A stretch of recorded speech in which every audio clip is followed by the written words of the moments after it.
most iconic, recognizable people on our planet. She is an historic figure in the history of the United States as the highest-ranking elected female in the history of our country.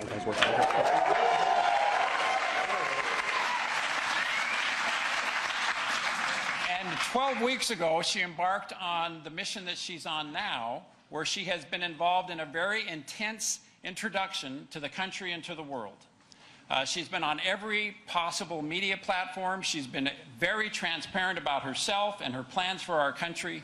So again, I think that there's, Madam Vice President, I might have to say, I don't know that there's a whole lot about you that we don't already know. We know who you are, and we love it.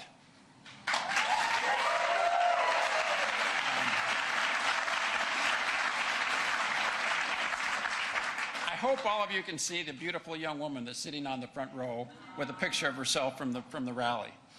Isn't it amazing to have a leader in our country that we can point our young people to and say, emulate this person? Isn't that amazing?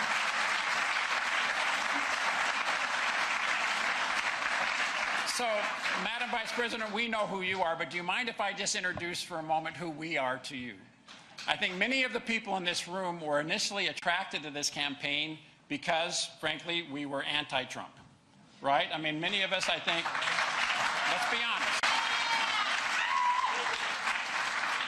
Many of us have apparently an unusual memory that lasts longer than 4 years.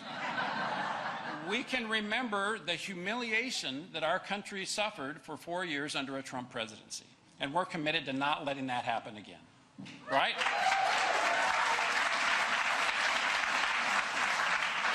So I have to say that I think many of us may have come to this cause as anti-Trump, but we have very quickly become pro-Kamala, right?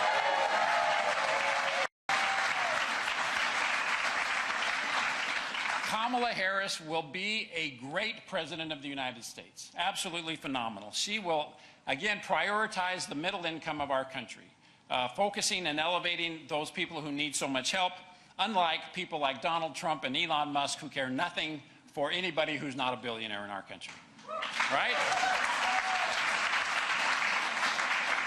She will protect our personal freedoms, unlike J.D. Vance and Donald Trump, who have a very narrow vision of what people's choices in life ought to be and are anxious to dictate those to people, right?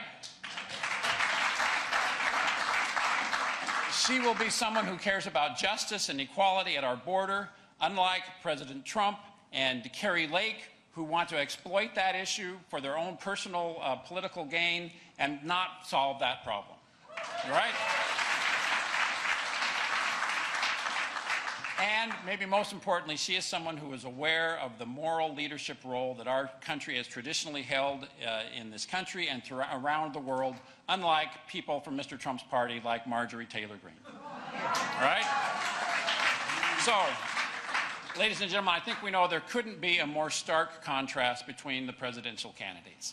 And to quote one of my great heroes, I know a great hero like yours, we have a wonderful opportunity as Republicans and the middle of the Arizona political spectrum to dictate the outcome of this election in our state. We have to all elevate ourselves to this country over party mantra that Senator McCain gave us. And for the next 25 days, we need to make sure that everyone in our sphere of influence knows how important this election is and how the fate of our country hangs in the balance.